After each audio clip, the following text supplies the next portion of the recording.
Hello, people. Today I have with us the NRX-044 Asshimar, which is the Earth Federation prototype transformable mobile armor. And that is from the high-grade series Universal Century Zeta Gundam, which is my favorite series of Gundam. Asshimar is actually my favorite Gundam unit of all time. I love this donut. It is so cool. Such a stupid looking piece. I adore it. So when I got the chance to buy them, I didn't buy just one, I bought actually three of them. But here I finished two. This is my second one. I finished this one last night. These definitely want to get a paint job. I want to do the little red detailing in the legs and some vent work, make these things really shine. But they are quite cool just as they are, and they are deserving of some love. These are high-grade units from the 2002 to 2005 era. I think they came out in 2005. I think, let me double check that. Yeah, these ones are 2005, and it kind of shows, the age. The early 2000s kits weren't exactly the best, but they are the era that I seem to like the most kits of. They're a little bit harder on the plastic, a little heavier on the poly caps than more modern ones, but they are definitely fun units to build. So if you don't know anything about Zeta Gundam, there were a lot of experimental type units going on in this era where, the Earth Federation was trying to branch out between just having standard mobile suits.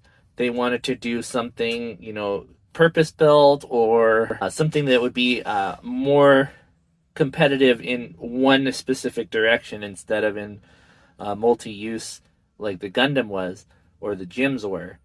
So you get a lot of one-offs in this era, and this is one of them that was designed for atmospheric flight, which is why it has the thrusters in the back.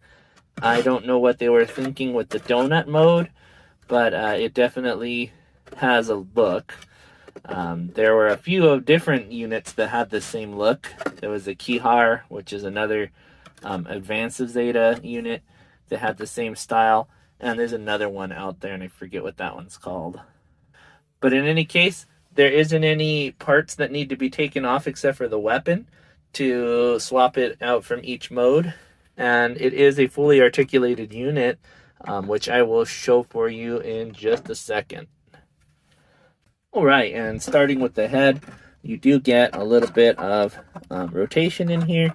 If you lift it up, it can actually look around and down because the neck section that it's on is pegged down into the chest.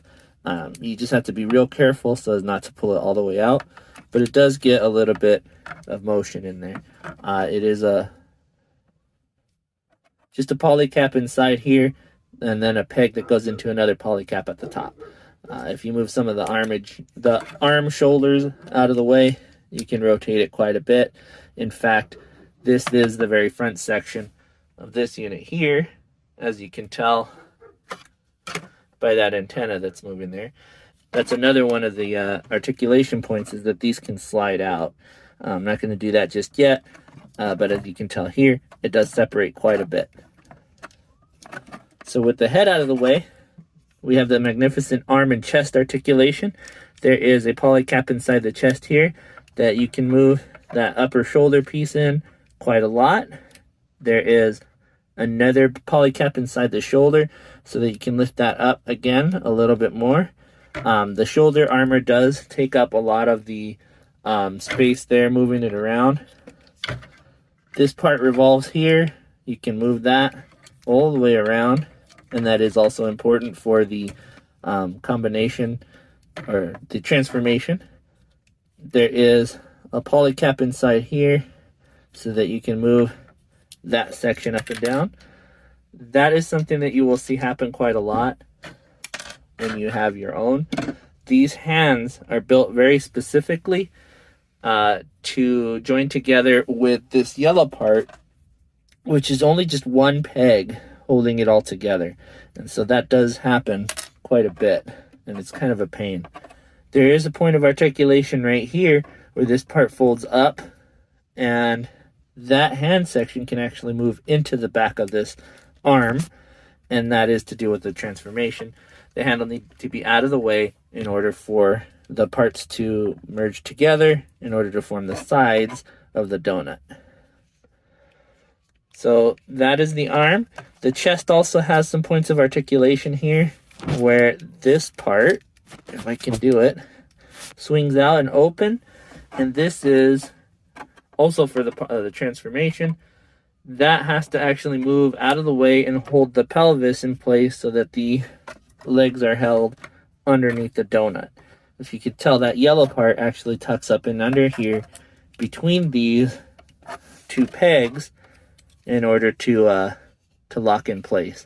You see actually right there, those divots are meant for that to be held. So this needs to move over and lock in place. And as you can see, there is a lot of motion that you can do with the pelvis. It moves quite a lot, so the crotch has quite a bit of articulation on it as well. I will get into that in a little bit. At the back of the unit, we have the backpack, and the backpack is the rear section of the donut. So it moves quite a lot as well. That will actually fold down into the place back here. You can see there's thrusters in there. There's actually thrusters everywhere, because like this one is supposed to be a atmospheric flight unit. So these, let's see if I can change this brightness out of the way here. All right, that's a little bit better. And actually these thrusters can move up and down as well. They are joined together though, so they move both at the same time. And those can be put wherever you'd like, but I like to keep them up at the top, which is coincidentally where they will be when it is in donut mode. So back to the crotch and pelvis area here. Let's get these arms up and out of the way. There is a lot going on inside here that's plugged into the chest there so that they can't separate, and you do get quite a lot of swing on that section there. I just lost a part, and I think that is, actually that's the thruster right here. So that's out of the way. You also get a very nice weapon, which plugs into his hand. All right, there's probably a little bit more to be desired in terms of shape, but it does work for what you're looking at on the donut. I think it looks all right. More of a uniform look. You can see I didn't do the best job of cleaning up on the nubs, but this green does really, really show any discoloration, even if it's perfectly flat and sanded down. Definitely get you some cement to try to get the color out of that. This desperately needs a paint job, but that was a decent attempt at cleanup, actually. Now, the hips themselves, they don't have a lot to write home about. They are just sitting on this pelvis section, so you do have the motion of moving this guy here in any way, shape, or form that you'd like to move that out of the way for a nice step, but the hips themselves is just a bar across the way. And that goes into a polycap inside of the thigh, which, you know, you get everything that you want out of a polycap there. The knees do bend quite a bit. They have an upper section here and a lower section there. They can move quite a lot more if you move that out of the way. In fact, that's designed for a special transformation. So, of course, you're going to fold this in and out of there, and that folds back into place. And that is so that they can be used as thrusters, and the thigh gets moved out of the way. So they do give you quite a lot of articulation inside that section. The foot, on the other hand, it's a little different. So they actually peg into a polycap here at the front of the unit, and that smashes between the purple section there. Another polycap that plugs into the top of the foot here, so you get a ball joint there. And then these guys actually move because they are the thrusters or the heel for his foot. So they do have quite a lot of dynamism inside the foot there. You can move them quite a bit, and this part even slides out just a hair, which I don't remember it ever doing in the anime, but you can slide this out just a hair. It's not cooperating with me right now. It is cold and very stiff. So I'm just going to leave that as is. Spread those feet back out. And there's our guy.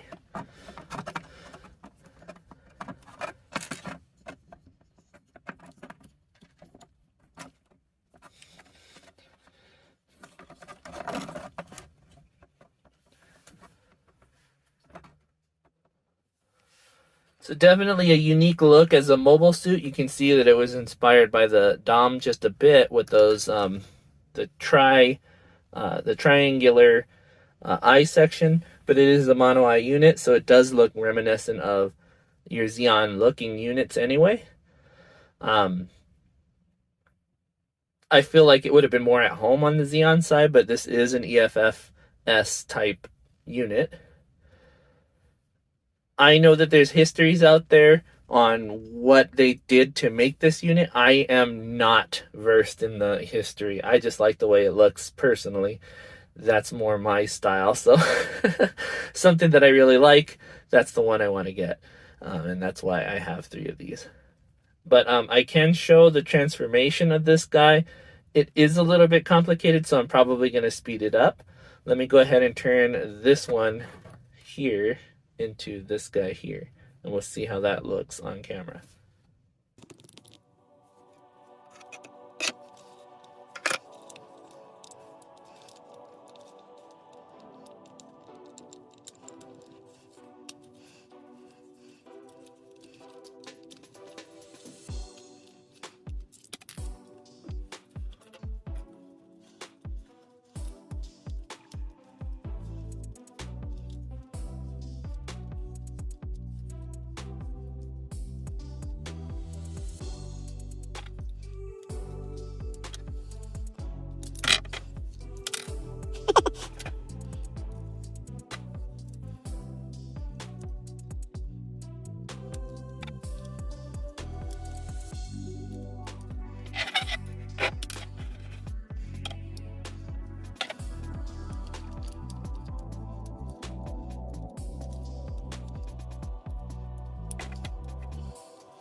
And then we have more or less the transformation between the two forms.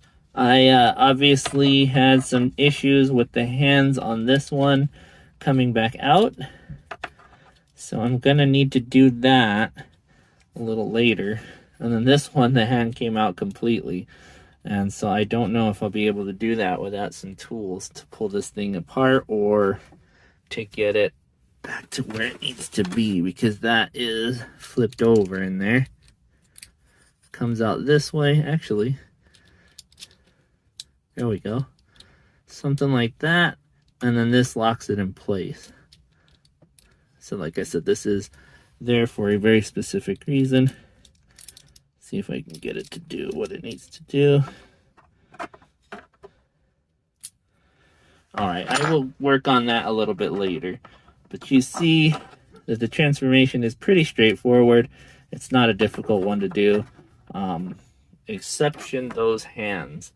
And I couldn't get that one to come up the way it needs to be in order for him to straighten up without moving the backpack, which I don't think you were supposed to do in that order. But either way, it ended up working out. Actually, I need to elongate the legs too. So let's open this up and pull these out.